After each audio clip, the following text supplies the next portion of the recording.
"Mom, I can't live like this anymore." Ethan and his mom barely let me eat. This sudden SOS call came from my once happy daughter, Eliana. "Eliana, come back home."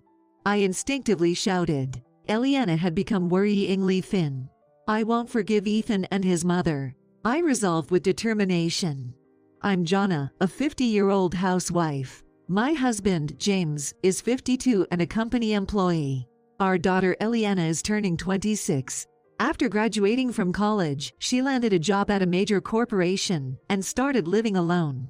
James and I were enjoying our life as a couple after Eliana moved out. Although Eliana was successful in her job, she was shy around men and hesitant in relationships. So, when she got a boyfriend, James and I were overjoyed. James kept urging Eliana to bring him over, asking, "What's he like? Bring him home sometime." I cautioned James, "Honey, don't push her. She'll introduce him when she's ready. Let's wait patiently." Eliana just smiled. Soon, Eliana said she'd bring Ethan over. She playfully told James, "Dad, you kept insisting, so I complained to Ethan. He agreed to come over to meet you. But don't say anything weird to Ethan, okay?" James was visibly delighted. When Ethan came to greet us, James and I were nervous. However, Ethan's friendly conversation soon eased our tension. Ethan introduced himself to James and me. "Hello, I'm Ethan Smith, and I'm seriously dating Eliana with the intention of marrying her." Eliana blushed and said, "Marrying? Ethan, you're embarrassing me. You said it was just a casual greeting." James happily told Eliana, "No, it's great that he's thinking about the future. Ethan, I entrust Eliana to you." Their relationship progressed smoothly with our blessing, and Ethan proposed formally 5 months later. Seeing a blushing but happy Eliana made both James and me very happy. I heard Ethan worked for a major bank system company. James and I discussed how their future seemed secure. As wedding preparations began, Eliana frequently sought advice. One day, Eliana asked me, "Hey, Mom, how much is the market price for a wedding ring? Ethan is planning to buy one for about $10,000. Surprised, I replied, "For wedding rings, maybe about $2,500 each for the couple. I've heard engagement rings are around $3,500. Eliana seemed a bit uneasy. "Right. I thought so too after asking around and reading magazines." I felt Ethan's sense of money was odd.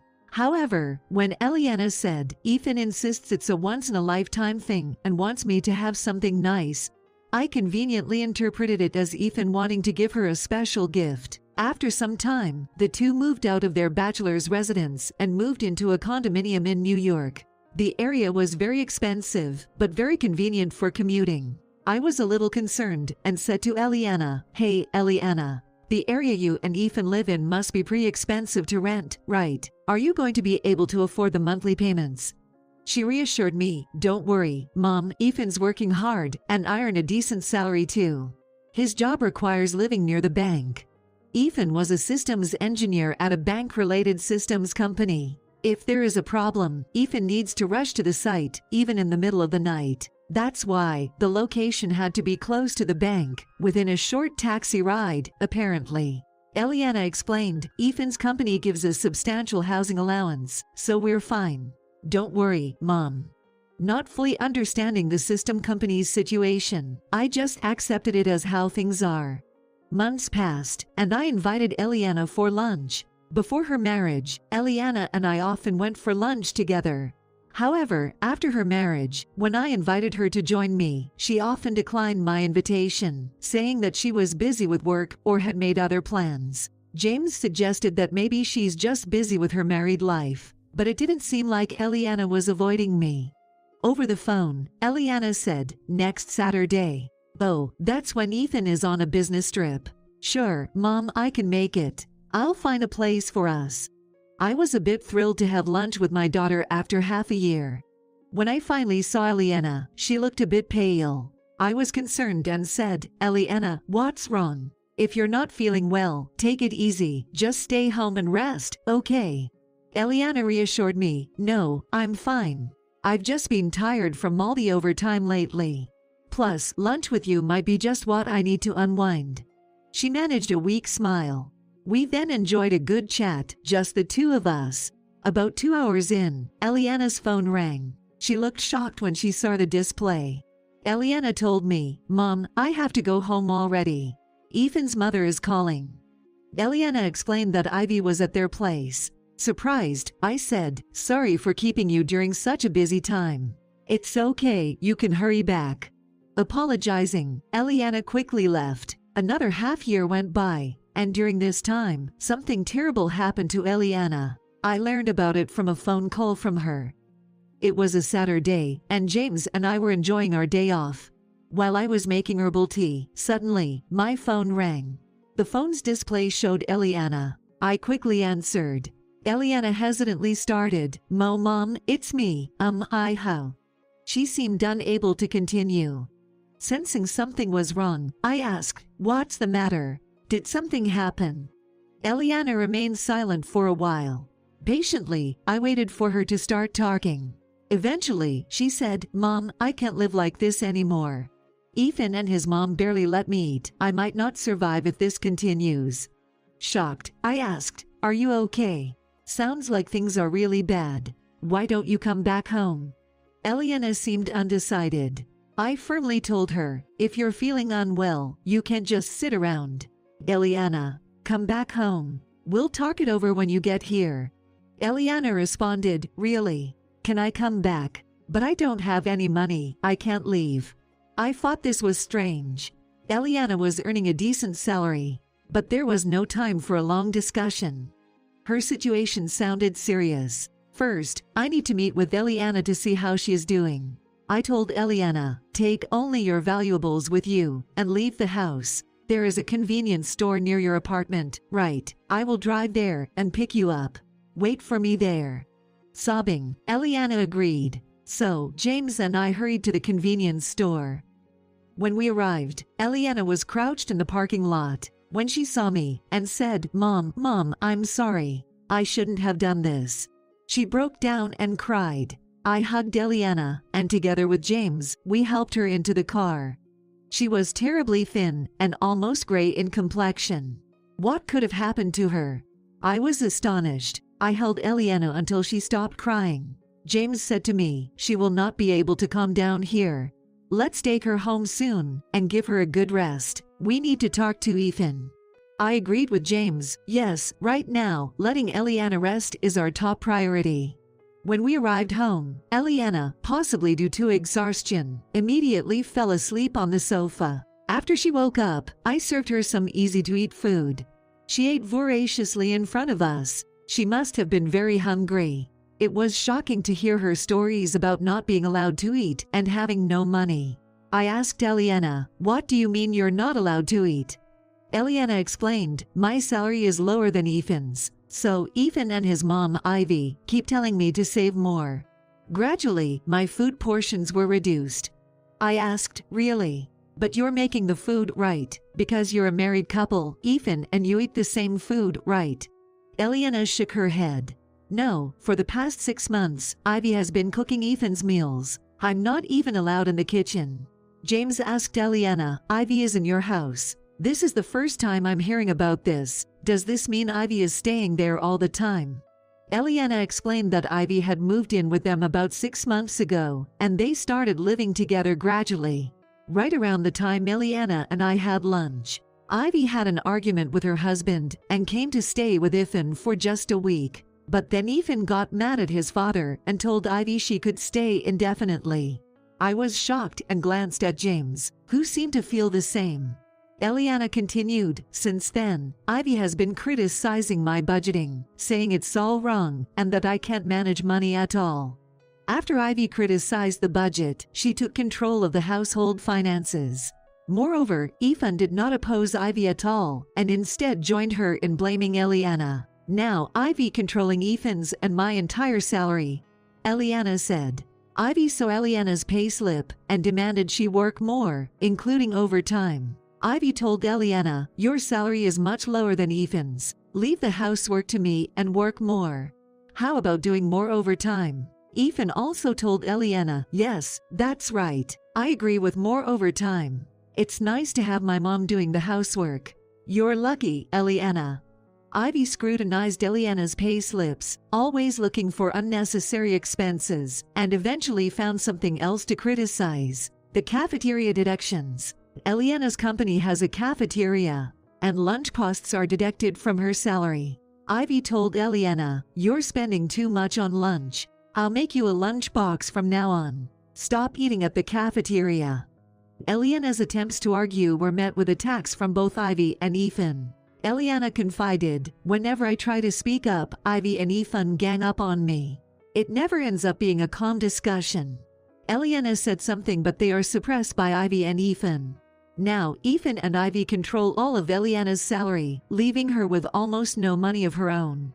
When Eliana wanted to go to the hair salon, Ivy called it extravagant and reluctantly gave her money. Ivy also complained about Eliana's makeup being too expensive, telling her to buy cheaper products. Eliana can't even buy new clothes, but Ivy never complains about Ethan's spending.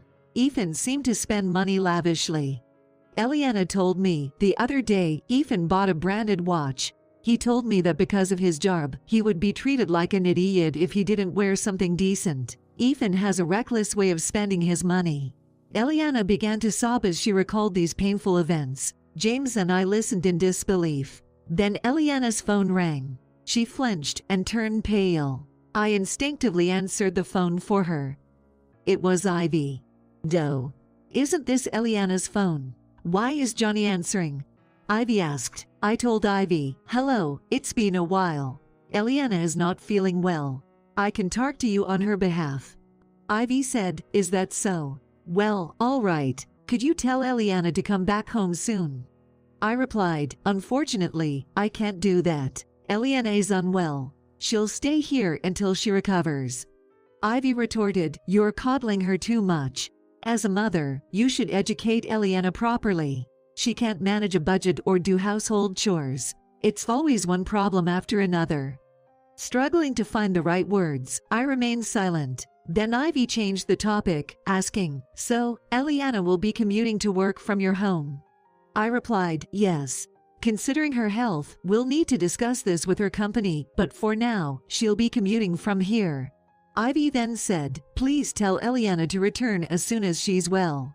I responded, "Excuse me, Ivy, but I think it's necessary for us, including Ethan, to have a discussion about the future living arrangements." Ivy snorted and said, "Fine. We can talk anytime." Before hanging up, I couldn't understand why Ivy was so confident, but at least Eliana was safe for now. We needed to focus on her health and feelings and plan our next steps. That night, after Eliana went to sleep, James and I discussed the situation. The next day, Eliana was examined at a hospital. As expected, she was underweight and not sleeping well. After talking with her, we decided she should take a leave of absence from work.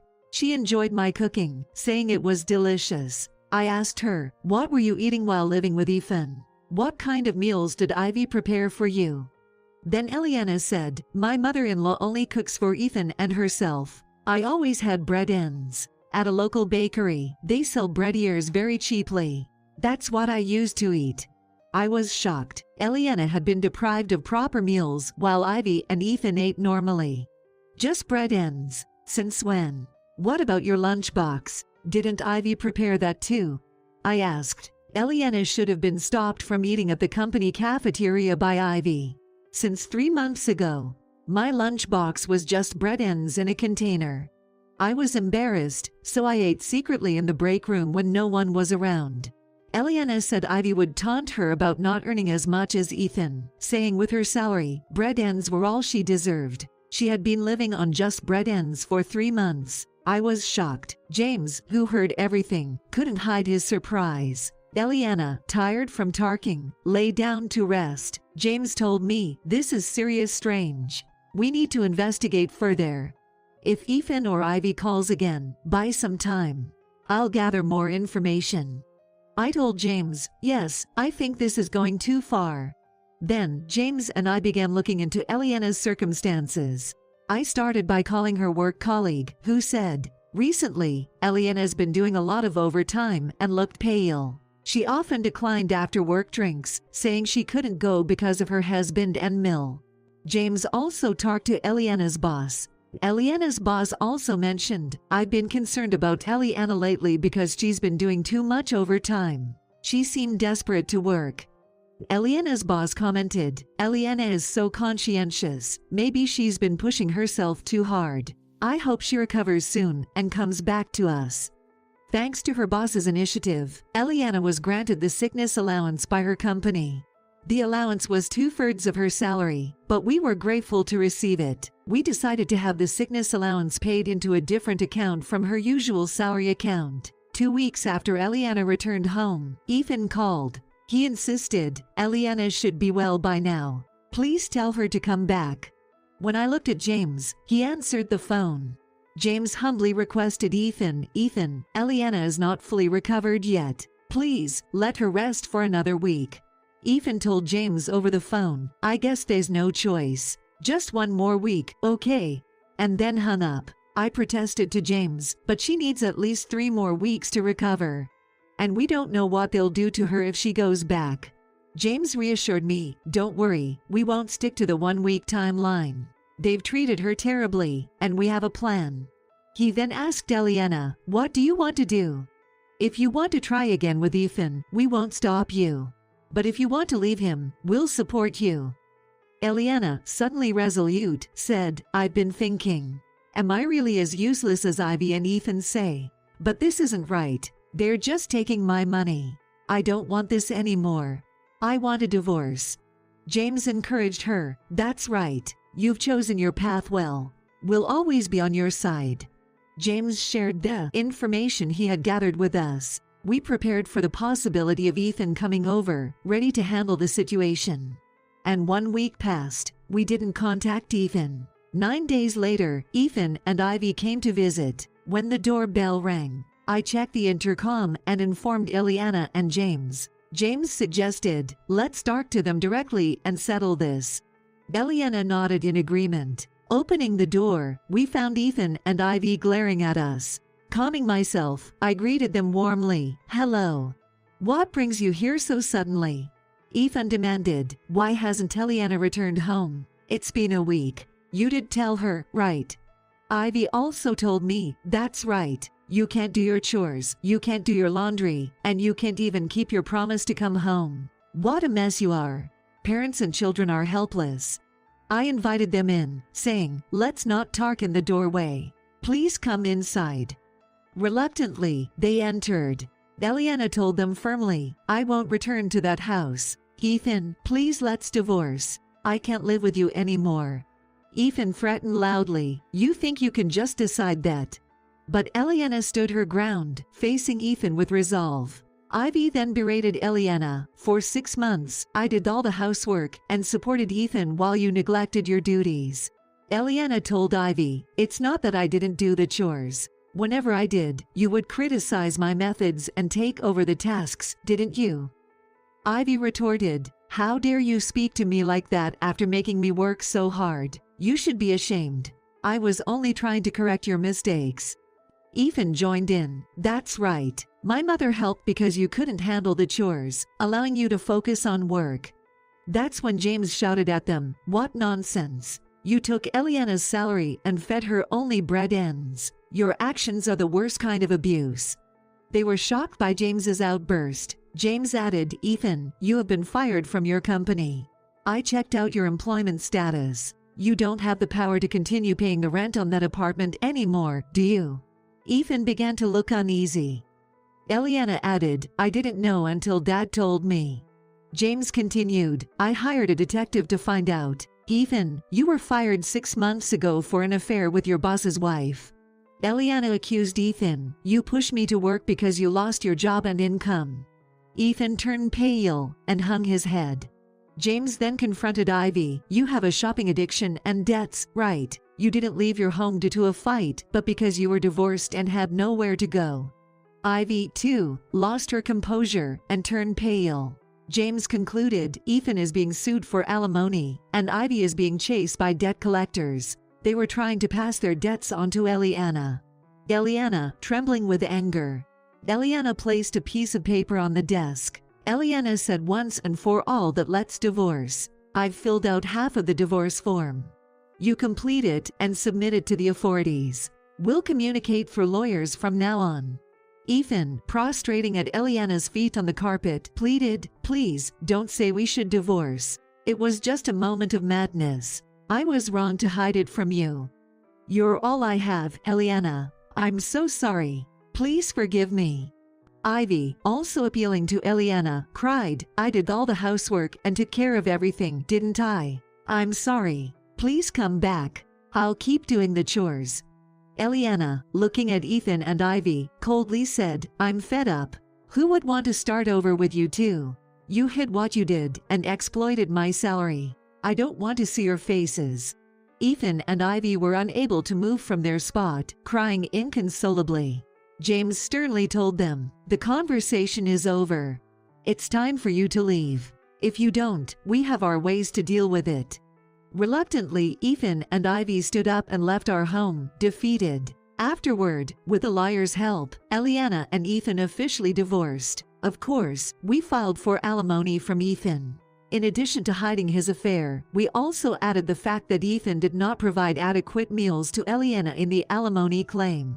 We had a doctor's diagnosis, which served as conclusive evidence against Ethan. Ethan had to move out of the apartment and live in a cheaper one with Ivy. Now, he's working day and night to pay the alimony to Eliana, and Ivy, not working, has become the target of Ethan's anger, and they constantly fight. Our lawyer informed us about Ethan and Ivy's current situation. Eliana fully recovered and returned to work. Eliana seems to be enjoying her work more than ever. She apologized to me and James. "I'm sorry for being a divorcee and coming back home. Thank you for all your help with the divorce. I'll be staying here for a while." I hugged her, saying, "Divorce doesn't matter. The fact that you're alive and well is all that matters to us." James added, "Don't overdo it. You're a hard worker, and sometimes you keep things to yourself too much." Eliana admitted, "I should have talked to you both sooner. I tried to handle too much on my own." Seeing Eliana's smile return was truly heartwarming.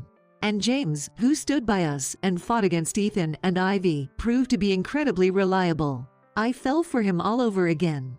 When I told him, he joked, "Then, how about showing your gratitude with food? Make my favorite pork cutlets tonight." As a family, we've overcome difficulties and will surely face more in the future. But with James and Eliana by my side, I want to support each other as a family.